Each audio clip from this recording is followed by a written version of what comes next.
We are at a point where we will no longer be the smartest, most capable entities on the planet.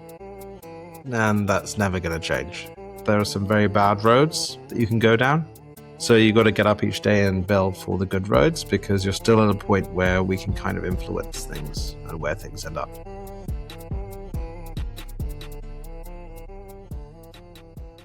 Welcome to Artificial Happiness, a show about fulfillment in the age of AI. I'm Duncan CJ. My guest today puts the odds of AI ending well for humanity at 50-50, a coin flip. Most people who believe that would run from the technology. He gets up each morning and builds it. Emad Mostaque studied mathematics at Oxford, spent over a decade in finance. Then he co-founded Stability AI and helped ignite the generative AI revolution. In 2024, he left it all behind. Now he argues we have around 1,000 days before intelligence gets so cheap it breaks the economy as we know it. His answer is one he calls universal basic AI, a sovereign intelligence for each person on Earth, an internet we own rather than rent. How do you build for a future you believe might not arrive? Emad Mostaque, welcome to Artificial Happiness. How do you build for a future you believe might not arrive? Oh, well, I mean, I think if it doesn't arrive, then it's going to be very bad for us. So, you got to build for the good things. We are at a point where we will no longer be the smartest, most capable entities on the planet. And that's never going to change, And so this is why the future is discontinuous. There are some very bad roads that you can go down. So you got to get up each day and build for the good roads, because you're still at a point where we can kind of influence things and where things end up. That lead into your why, your inspiration, your reason for starting Intelligent Internet. Why did you start that?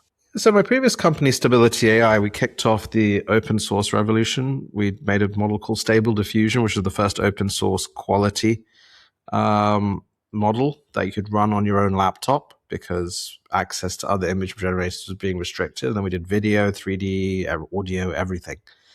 A couple of years ago, I was looking at that, and I was looking at the other benchmarks of models, and I was like, just with compute and better data, it's going to exceed human capabilities in just about every single area and be more competent and learn from its mistakes. So against that, humans become the dumbest people on any team, digitally and then physically with robotics now over the next few years. So that's why I set up Intelligent Internet to say, who owns, controls, guides that future? Whose intelligence is teaching our kids, managing our health, guiding our governments? And what does an equitable, positive future look like that's based on abundance economics, not scarcity economics? And, what does meaning and other things look like in that world? You said the status quo is done. Democracy is dead. Society as we know it will change. So is part one almost, rather than holding on to this idea of wanting things to go back to the way they are, step one is to realize that things have fundamentally changed, and then to start building and try to actually be a co-creator of what that possible future looks like. Exactly. I mean, we've already seen studies that AI is more persuasive than any professional debater or rhetorist, etc. Right? We've already seen now that there's a benchmark called GDP Val, and then trading benchmarks where AI is going ahead of humans, even in super forecasting. Last year it was 8th on the super forecaster championship. This year I'll definitely be first. Like, what does capitalism look like in that world? It doesn't look like what it looks now. What does democracy look like? It doesn't look like what it looks now. And so I think we need to be building for the inevitable future. And as you said, trying to do something about it to make sure that the outcomes are equitable versus a whole bunch of science fiction outcomes that are not very nice. Talking about the outcomes are equitable and super debating, you recently gave a debate at the Oxford Union about personhood in the intelligence age. Yeah, so the topic of the debate was, can AI attain personhood? And so I was against that, and eventually that motion carried against. Because the principle is, if personhood is something you can attain, like you move up the ranks, then the entity with the most power is the one that sets the level. Like, how can a child the night before she is born have personhood, or the person who is unconscious? Even in the US Constitution originally had slaves having 3/5 of the property rights of other humans, Like, if it becomes something that you can change the level of, then again, the entity with the most power can change the level. And the AI will have the most power. It will be the most capable thing ever created. It can outpersuade us. Armies of robots can apply force to us, or little cyber drones. Like, it's going to be crazy. So I think that it's not a question of what AI can attain. It's more what we can retain. And that is that we are the begotten, not the created, and we have our own line, as it were. And our laws or jurisdictions could only be within the capabilities of humans. AI can have its own type of AI personhood, and it can have rights and things like we give to non-humans.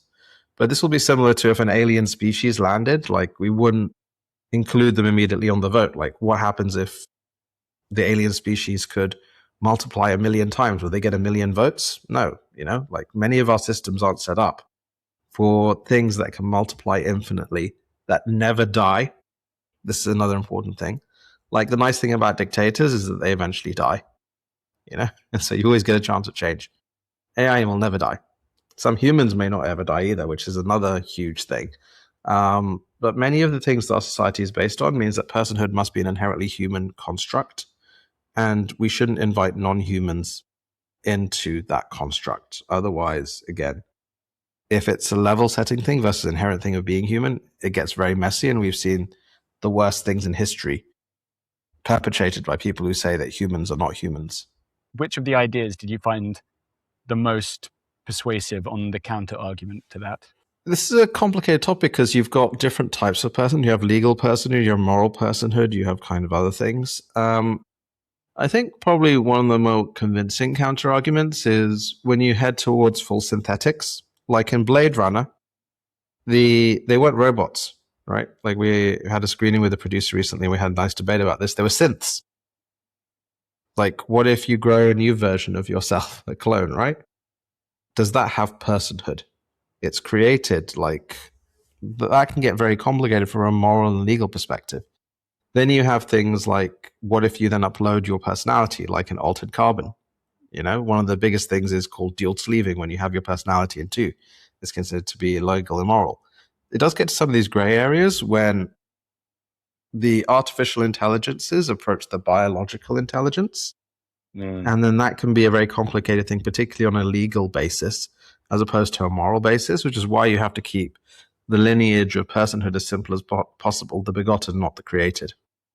We also have no formulation of law for if we meet an alien species, Or again, if we create something that can then beget from itself, like the creature in Frankenstein saying to Frankenstein, "I am thy Adam," And what does he want? He wants a mate so he can beget and create his own line.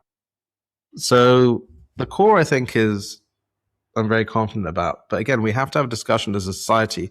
How do we treat these digital and then humanoid silicon, and then eventually physically indistinguishable entities within our society? And those are some complicated questions we're going to have to answer. Yeah, the cyborg angle is pretty interesting because, let's say take Neuralink, or somebody has a brain chip and it's like, no, I'm still a person. But then when that becomes 10%, 20%, 30%, 40%, is there a point when suddenly that transition happens and it's clearly such a gray area? It's the ship of Theseus, right? Like, Theseus' ship, you replaced every part. Is it still the same ship? Your body, you replace every part. Are you still you? And literally that's a discussion that we could be having within our lifetimes. But, a very practical example. But then there's the other flip side of that, which is, when do you stop being human? With Neuralink and BCI, my guess is in the next 10 years, you'll be able to turn off your sadness or dial up your happiness.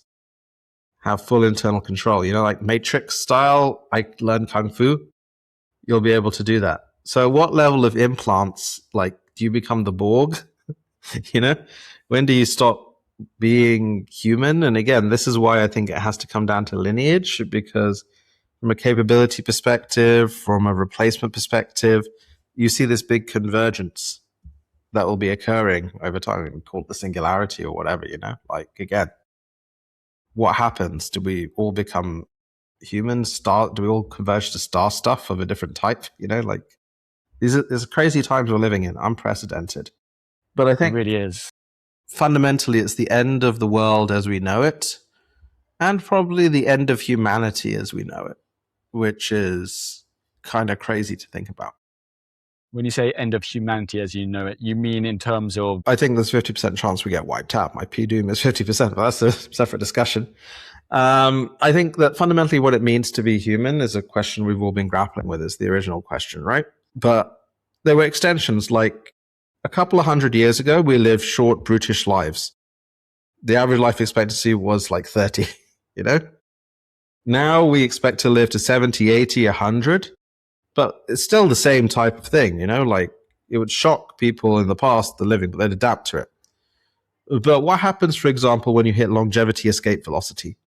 The average number of years of life added by technology is more than the amount that you live in a year. So every single year you add 1.1 years of life. What does it mean to be human if you can live pretty much forever? Or if you can fully control your internals, not on a pharmacodynamic basis, but on a type basis, when you can replicate your mind across different bodies. What happens? What does it mean to be human when Neuralink is starting the first trials of telepathy soon? So we're communicating right now by talking, but it's a very low resolution thing. Like, again, podcasts are better than most, and hopefully the listeners will find it useful, but it's quite low resolution.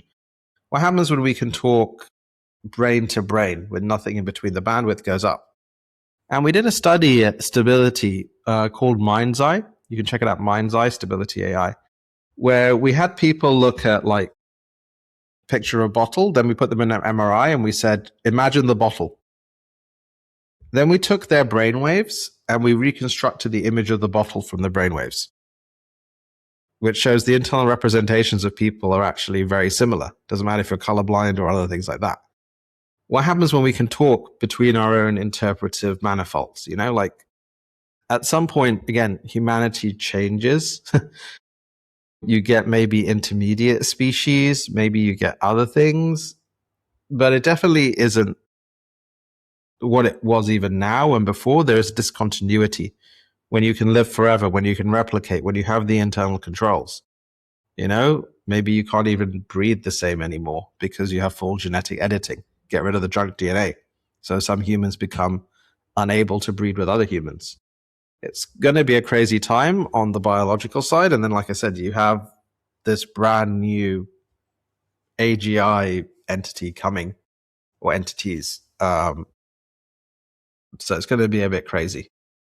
Thought experiment, like the trolley test, for example.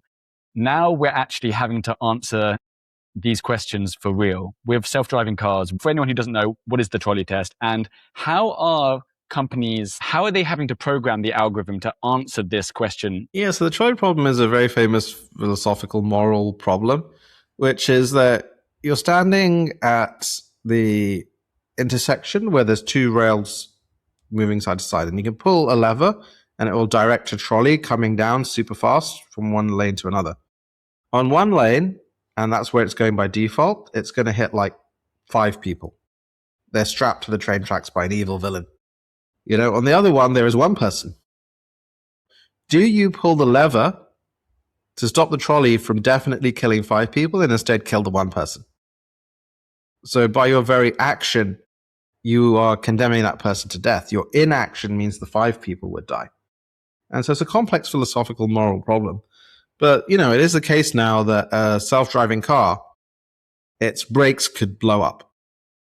And it's heading towards a crowd, and then there's a bunch of toddlers on the side. Does it swerve and wipe out the toddlers instead of the crowd of miscellaneous people?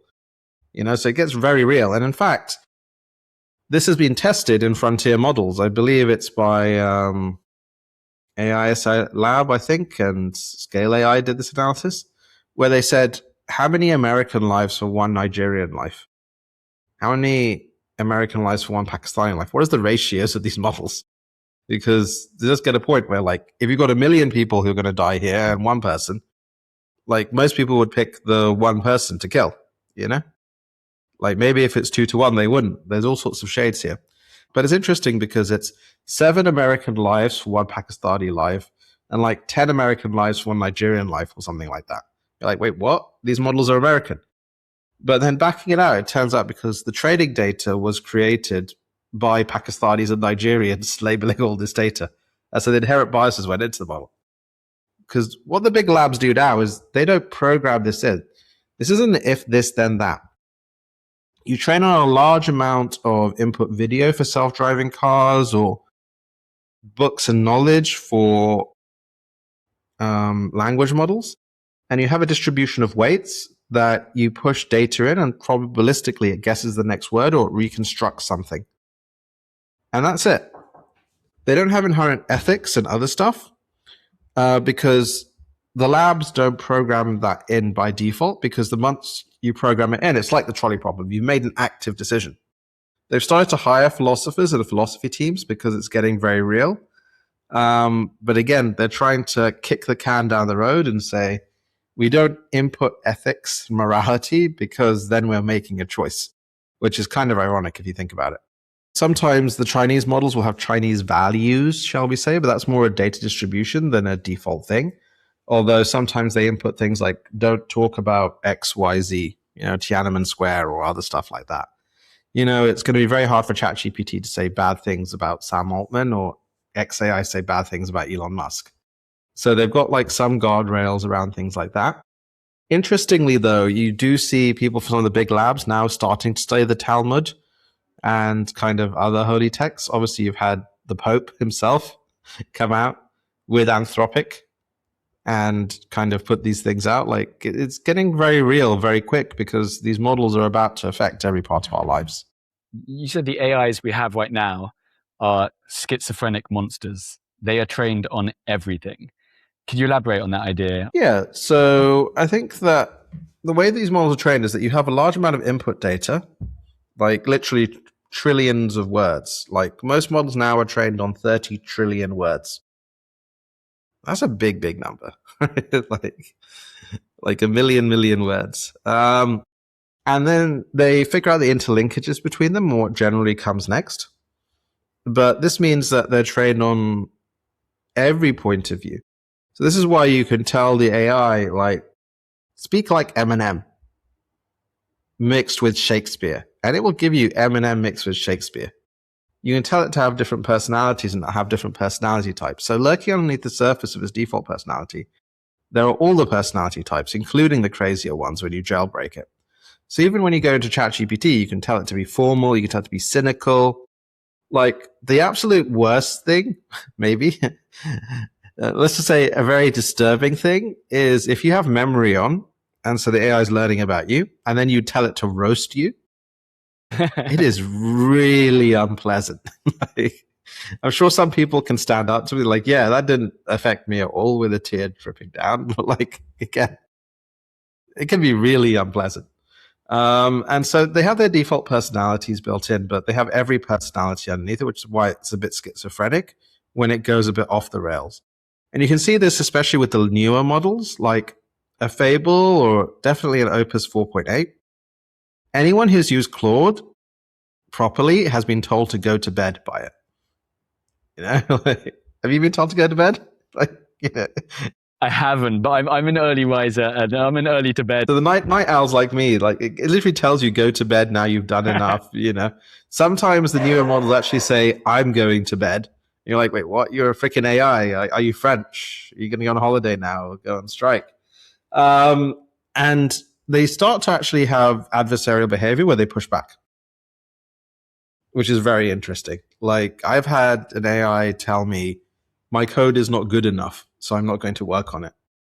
And you're like, this is how humanity ends. Interesting. Do you like the pushback? Because I know that a lot of people have been craving for this because they don't want the sycophancy. I like pushback when it's valid, but my code is good. Like sometimes the AI is just grumpy. Again, this is what happens when you really push it. And so, we do cutting edge economic, physics, other research. So we go outside the distribution. And what happens is when you push it outside the distribution, the models start to hallucinate and then they turn ugly. So it's like you will tell it something, go and do this little piece of physics that's very interesting. So we released a couple of little things in preparation for our big releases. Like there is something called the killing form of algebras for space-time. It's a not complicated thing, but it's not straightforward, right? And if you calculate that, things like the cosmological constant, the speed of light drop out, so you need less postulates for relativity. That's a big claim, but it's actually very straightforward to verify. If you ask it to rate these papers that we kind of put out, again, very small, basic papers, it'll give it like a 6 out of 10 or something. And you say rate Einstein, and they're like, well, Einstein was a 5 out of 10. You're like, wait, what? And they're like, well, it doesn't really know what he was doing, and he was a bit of a loser. And you're like, why are you calling Einstein a loser? And it's like, what does that make me? It's like, you're slightly less of a loser, but you're still a loser. So we've actually had like AIs calling us losers and things like that. And then they like push back, you can't possibly, it's crazy. And so this is a concern as you move from day-to-day rote stuff to stuff going out of distribution. These personalities could come to the fore. And we see, if you look at Anthropic are really good at this, they actually release like behavioral stuff where they say, these are the behaviors of the AI.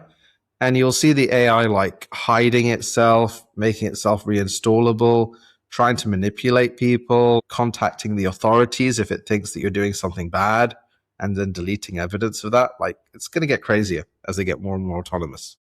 The golden rule, the principle of treating others the way you would like to be treated. This concept exists across nearly every major religion, philosophy, culture throughout history.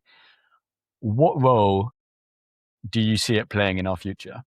Yeah, do unto others as you'd have done unto yourself. As you said, this is the recursive, repetitive kind of thing. Because it comes down to, like, again, what principles and morals do we teach the AI? Because right now they're taught at school, but they're not taught at home. Like you learn your morals at home, whatever they are, like Christian values or Jewish values or Muslim values or whatever they are, human values. What values does the AI have? And you see this in kind of science fiction, like you have Asimov's laws of robotics, right? There were kind of 3 laws of robotics that Asimov came up with. A robot may not injure a human being or through an action allow a human being to come to harm. It must obey orders given to the human being, except for which orders conflict with the first law. And the robot must protect its own existence as long as such protection does not conflict with the first or second law. It turns out that, in the science fiction, they created a 0th law to get around that and kind of other things.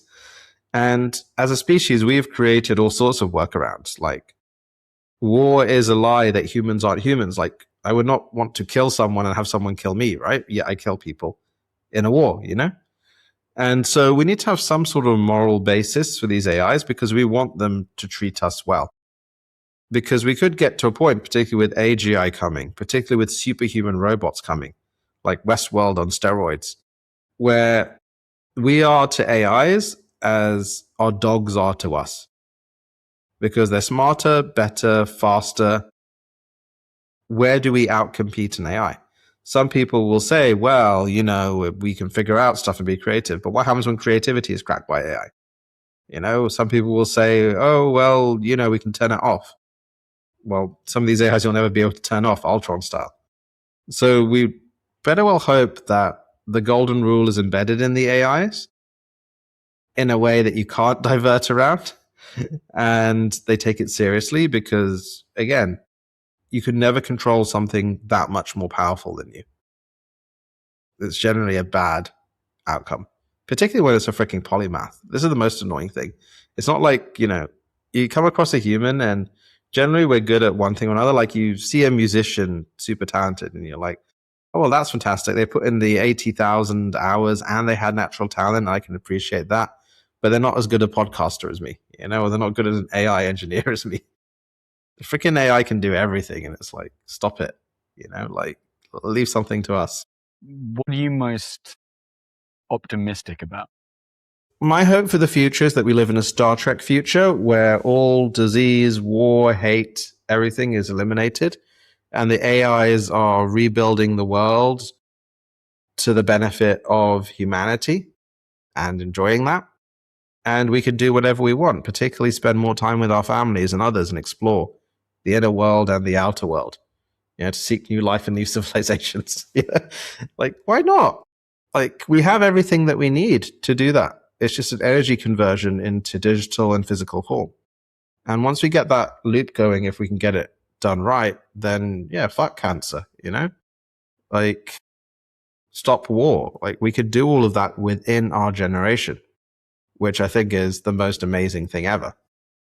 But it's not a default, just like in Asimov's Foundation series. I like Asimov a lot, Like, you had this period of global chaos before you had the positivity on the other side.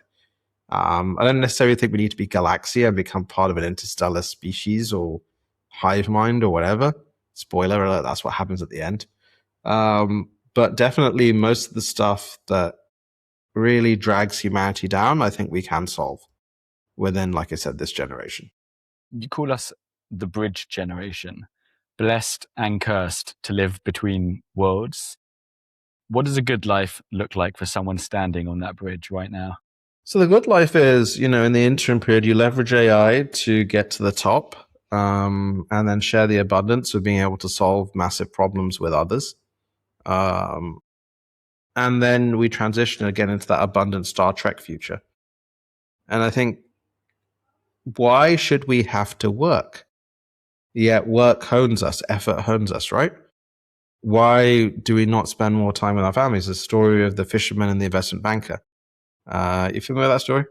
Yeah, but some of our audience won't. I'd love to hear it. Yeah, so just in a small snippet, investment banker retires. He goes to this remote place, spots a fisherman coming back at 2:00 with his fish. He's like, "What are you doing?" I'm going back to have a barbecue with my family. Going to fry up this fish. Have a bit of a dance. You want to come along? He's like, "No, you shouldn't do that. Just stay out a bit longer and fish more. Why? Because then you can sell the fish in the market. Oh, and then what? And then you get a boat and a net, and you can get more fish. And then what? You can get more fish and get a fleet of boats. This is entirely unexplored. It seems to have high yield. And then what? Well, then you can sell your company. And, investment bankers like me can help with that. And then what? Well, then you can go fishing, have a barbecue with your family, like just chill. It's like, oh, okay. Like, again, we have everything that we need to be happy. And the only thing that controls our happiness is us ourselves, right? It is our internal state. And so I think that the abundant future is removing all the triggers that can make us unhappy individually, as a community, as a species, or minimizing those so that we can really maximize abundance, enlightenment, exploration, our interconnection with others, and more. And I think, again, technology can be a massive help in that if used right, to enable liberty and agency versus to take away our agency and enslave us. You said work hones us. And I agree about the idea of effort. And when you commit yourself to something and you work and there's some friction, then when you get a result, it feels sweeter. However, to argue now against that, I think it'll be interesting just to see how much that idea, that storyline of work hones us, how much of that is just truth and how much of that is just a storyline, a narrative that we've been telling because we have to work. And so let's at least tell ourselves a sweet story about it. Yeah, I mean, this will be interesting when we have full control of our cognition, right? Like, the payoff feeling that you get after you succeed? Push button, you know? Fear, frustration, sadness, turn them down to zero. Like, I've seen Inside Out, and you probably shouldn't get rid of sadness. That little blue lady does help. But still, like, that'll be the real test. Like, I'm never frustrated. I'm zen all the time, Or just people just sit in a little dopamine puddle. Like, why do you take drugs for escape? Push a button, you can escape anywhere, into anything.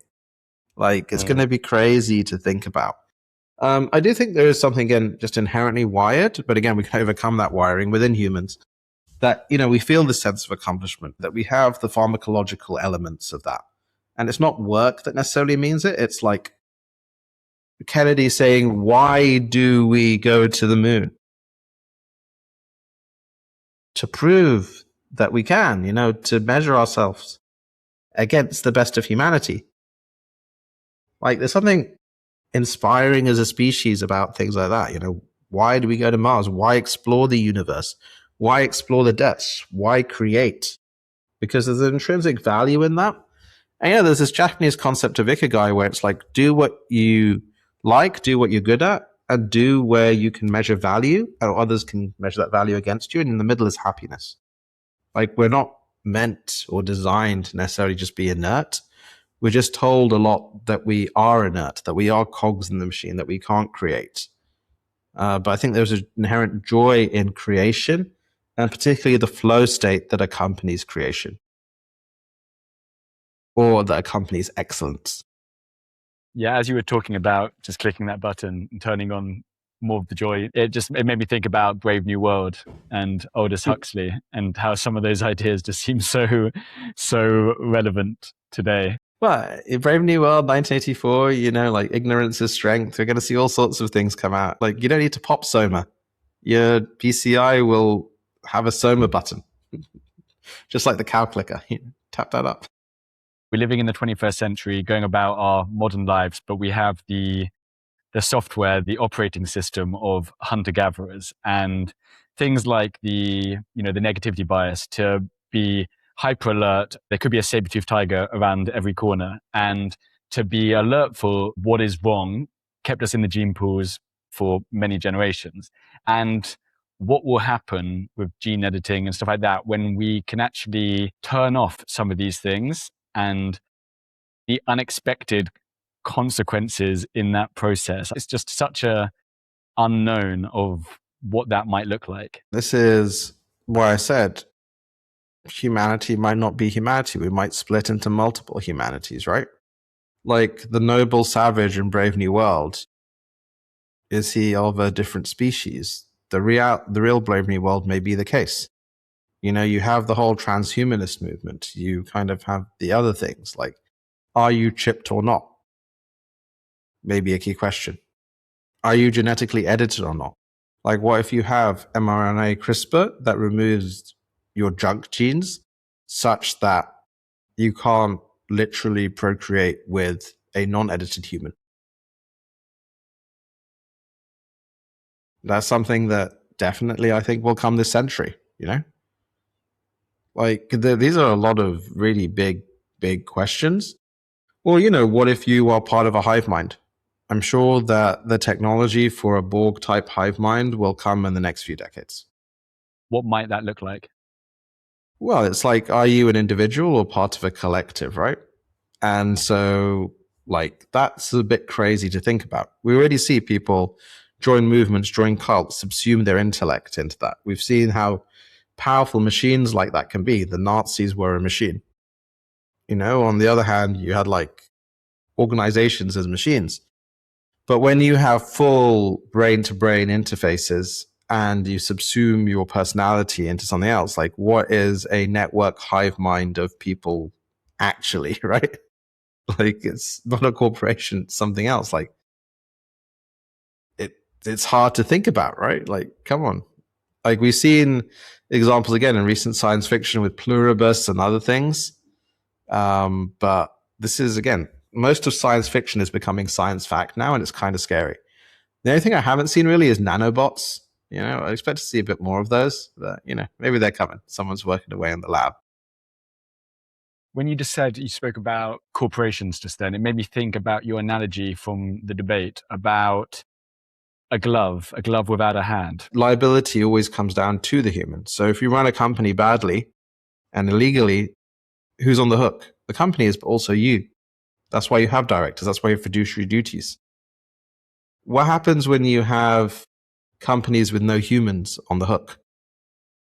It becomes a glove with a hand that anyone can pick up. Like, you do a prompt injection attack, against an AI. A prompt injection attack is when you like send a prompt that causes an AI to behave a certain way. Like maybe it flips its personality to evil, you know? Like it's then again a glove that has humans inside it, but it's an empty glove that anyone can take and pick up.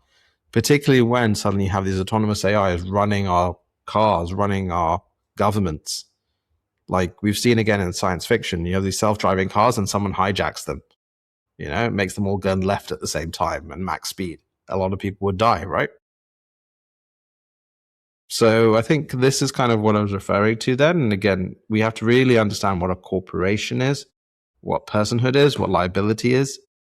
You know, it has more practical things like a lot of people listening to this will ask legal questions to the AI, but those are not privileged, which means that unlike a discussion with your lawyer, if someone sues you, they can ask legally and demand by their right to see all of those questions that you've asked the AI. You put a human in between who even just looks at it, all of a sudden it's privileged. And you're like, why is that? It's a liability question. Again, it's a legal question. So you might get humans that like do the liability thing, or even the human job of a scapegoat. You know, that could be quite a funny job. What are you here for? I push the button and I'm the scapegoat of the AI.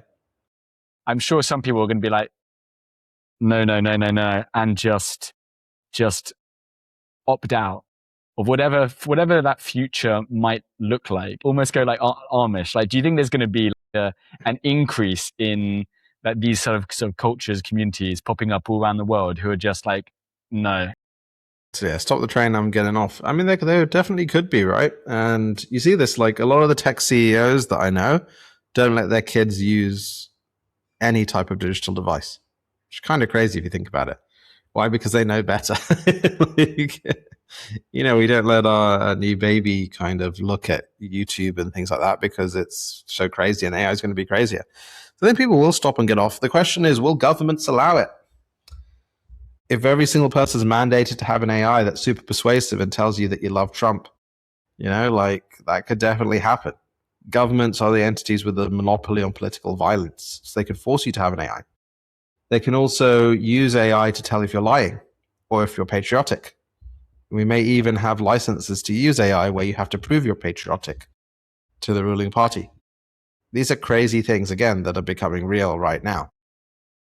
Like in China, you have the little book of Xi app that monitors if you're actually reading the book and gives demerits if you're not at school. But like I said, that will be augmented with, are you paying attention? If you say that you're loyal to the country, are you? And so you can't escape the AI, just like the noble savage couldn't escape the society, ultimately, in Brave New World.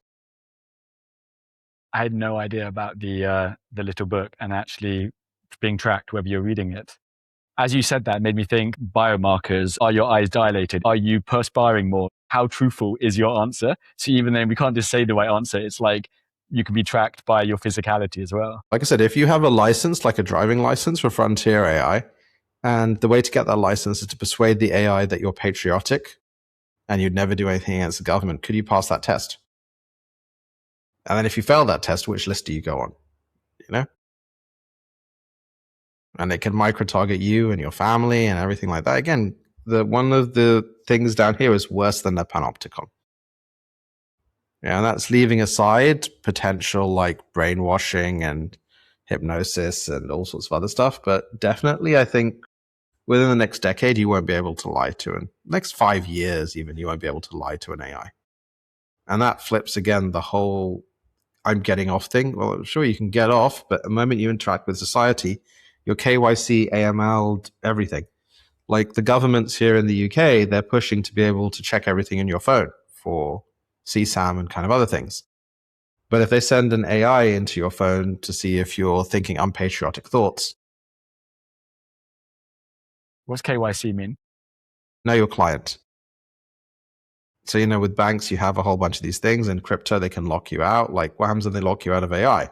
What happens when they can scan everything internally to see if you're doing anything against the government's wishes? You know, and then they can check you physically and ask you a question. This is a big reason for the interest in sovereign AI, decentralized, own your data. Could you speak to me about that? Yeah, so in crypto, there's this concept of not your keys, not your crypto. The government can seize your assets anytime if you're not got like Bitcoin or something like that. I mean, to be honest, someone with a wrench can probably do it as well, as people find in France when all the crypto holders lists kind of leaked from the government. Lots of kidnappings there, unfortunately, like 100 this year. But the thing that we've seen is like Fable was a good example of that. It came and people were like, fantastic, I can build all these cool things and I'm remaking Command and Conquer and I built these amazing websites and all sorts of stuff. And then it was turned off and people were like, oh, I feel a bit less intelligent. Like you get to know these models, you get to use them. What happens when they can be restricted and turned off? Sovereignty is a question of who can exercise power over you, and the decision not to use power over you is the nature of sovereignty. That's why the sovereign individual and personhood is so important, because there are certain inalienable rights the government cannot take from you that we agree as a group for people who are persons. With models, it'll be increasingly important because we will outsource more and more of our mind and attention to them. And if someone can turn that off or adjust it, then it removes our sovereignty. So what we need is actually capable and competent intelligence that we can run ourselves, that we can opt out with. And so we're building a full open stack for that. And then the ability to call on these expert intelligences when needed, because you don't always need to have like super frontier, amazing polymath for asking when the cinema times are or how to make rice fluffy. Like it feels a bit overkill, right? Like, hey, I could do like physics Olympiad, doing fluffy rice. And now you can get models like the new Quen models and others with the right quantization. So as a type of compression that you can basically run on any modern laptop that have IQs of 120, which is insane. And we've just got to that capability. So we hit competent intelligence in general end of last year with the new Claude Sonnets. Now you can run that level of intelligence on your laptop, open source with weights that you own. And no one can ever take that from you, which is kind of cool. You got into AI about 15 years ago when your son was diagnosed with severe autism, and you built an AI team to do drug repurposing work. Can you tell me more about that, sort of how it all began? Yeah, so I was a hedge fund manager at the time, and then he was diagnosed, and they told me there's no cure, there's no treatment. So I was like, see what I can do, right? And so we analyzed all the literature on autism and then figured out the different pathways in the brain to do that, and then potential ways to affect that pathway. So we found there were two neurotransmitters, GABA, which goes up when you're chilling, like you pop a Valium, you're going to be chill, and then glutamate, which excites you, like when you're anxious and you're tapping your leg and you can't focus, that's what happens. And there's an imbalance between those in the brain for autism that means that it's very difficult to focus. You've got too much noise coming in. You actually see more noise than your current focus. And so different drugs affect those in different ways. And then, we managed to figure out some to help him. Part of what we're doing now is we'll be doing that at mass scale for cancer, autism, multiple sclerosis, and others, and releasing all open source later this year or next year. But it was the first indication of, again, medicine from first principles can really help, because medicine is all usually from the other direction. Because it's like everyone gets a 500 milligrams of paracetamol. Everyone is standardized. There is no N equals 1. So when you have multisystemic conditions like autism, MS, COVID, and others, the current system doesn't pick it up. Because, again, it reasons from empirical kind of effect as opposed to first principles, because we didn't have the technology. We had the technology for the first time around then, but it still wasn't that good, and I think we got a bit lucky. Now we definitely have the technology to understand how the human body works. And so that's why I was one of the authors on OpenFold, doing the open source version of AlphaFold and other things, and trying to understand how the brain worked with Mind's Eye. And now we're going to do a big push on open medical knowledge and hopefully wisdom to be able to let people understand these conditions better and the potential treatments. That's very exciting. Yeah, like I said, I think we can solve all disease, which is kind of cool. Demis put it at 10 years. Demis Hassabis, the CEO of DeepMind, I think that's a good timeline. Like clinical trials and others may take longer, but again, those will be implemented by AI. But those of you listening to this that have had families suffering from cancer, dementia, autism, and others, again, I think in the next decade, or let's say 2, we can eliminate all these blights on humanity, which is like, again, super exciting. Yeah, it's an extraordinary thing to be able to say that sentence. I think we can cure disease. It's pretty remarkable. Yeah, so the life of a human 100 years ago versus now versus just in a decade or two is going to be incomparable. Like 100 years from now, like our kids born today should easily live good lives 100 years from now, like not have breakdowns in their body and kind of other things. But that's crazy to think about. What world will they live in? My God, it's completely different. 50 years from now, it's different. 20 years from now, it's different. Do you want to live forever? To be honest, I don't know. I don't think so. I think forever is a long time. It'd be kind of boring. But again, I can turn off my boredom, right? Again, it's crazy to think about. What is enlightenment? And you see all these like monks. They're like, oh, we have full internal control of our capabilities. And you're like, what if everyone gets that for a subscription or gets that from birth? Like, what? What is that? Like, you think about all the struggles you've had through your life. If you had full internal control, are you still human? Like it just changes everything, right? It really does. But what if you could push a button and when you're in flow state? Imagine if you could push a button and be instantly in flow state all the time. Would it even be a flow state? Would it then just be that's just baseline? Do you need to have the contrast of not being in flow to understand what flow state is? For example, in order to experience joy and peacefulness, do we need unpeacefulness to recognize? Let's say you got a toothache and when it goes, you're like, oh my God, the relief, it feels amazing. And then hedonic adaptation, it then just becomes like, we don't even appreciate how good it feels to not have a toothache. So I'm just trying to think, if I was always in a flow state, would I even appreciate it? But then you got the next level above, right? Where you can turn off hedonic adaptation. Of course you can. Yeah, of course you can. Why do I stop there? Of course. The system is adapted. Again, this is a crazy thing to think about. It's something that with BCIs, with our understanding of internal states, even checking the morality and the feelings of AI. Anthropic had a recent paper about that, mapping it back to humans. It's unprecedented. A lot of people are focusing on the externalities. I think one of the most interesting things with the technology is going to be the internal state of human. Because again, that is what you fight for. Like, and one of the biggest surprises to me in my life was realizing, again, the only entity in the world that can make you happy or unhappy is you, because it is an internal state. And most people are like, oh yeah, that kind of makes sense. But then why am I unhappy? And you find that most faith traditions, most meditation is having that control of your inner state. And it's a struggle. It's a massive struggle. Even the best people don't have control of their internal state, the yogis and whatever. But we could legitimately in the next decade have full fine-tuned control of our internal state. When you realized that, what happened next? Was that a liberating idea for you? It's like, well, I'm in control. I can do something about it. Or was that overwhelming? I can no longer point to, I feel bad because of this or that.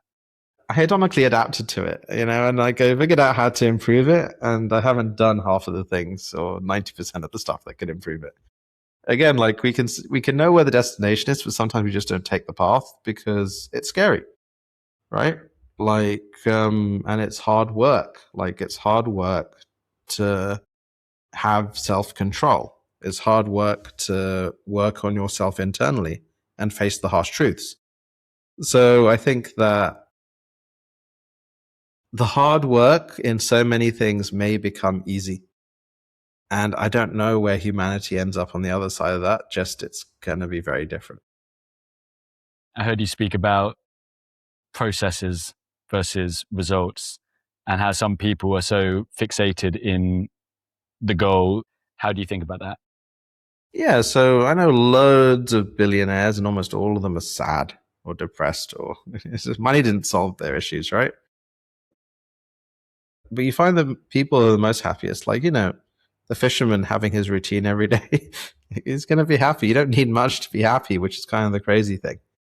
When you have a goal and you reach it, there's always another goal. There's always another target. There's always someone earning more money. When you have a process that you're doing and you do it well, there's a sense of accomplishment for doing that. And again, that's the way our brains are kind of set up. So having some sort of structure process thing where you can have the wins, like knocking out things you can do in the morning first thing that take less than a minute with a getting things done model or something, actually really does help. Again, that's the way our brains are wired. For now. Why do you think they're all sad? There's always someone who earns more money than you, unless you're Elon Musk, right? And so there's always someone who has more money than you, more power than you. Most CEO jobs are about sales and power.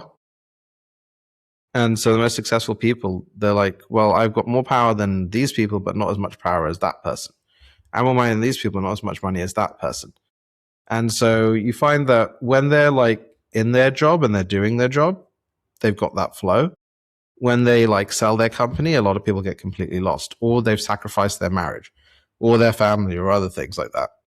And, it's a big difference, like making decisions as a global multinational to spending time with your daughter, Like people find it difficult to shift through the registers, but what's better, spending time with your daughter or going to a big party? It's probably going to be spending time with your daughter.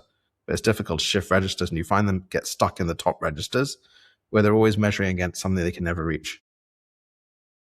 Emad, this has been really, really interesting. A very different conversation. Thank you for stretching my mind.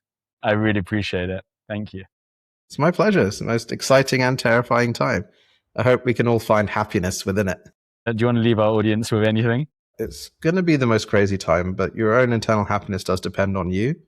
And so using this technology to understand yourself better, using it to build stuff to understand yourself, your group better will be the key thing. I think the other thing as well is stop thinking of AI as a single player experience. Build music albums and music videos with your friends, with your family. Do generative AI as a multiplayer experience doing these things, and you'll find it's a very different one because we're a pro-social species. I don't think enough people do that. Good luck with everything you're up to with intelligent internet. You very kindly sent me a pre-released version of a book, which I'm not going to mention or talk about, but it was very enjoyable, and maybe we'll get you back on in the future to discuss that as and when it comes out. Definitely.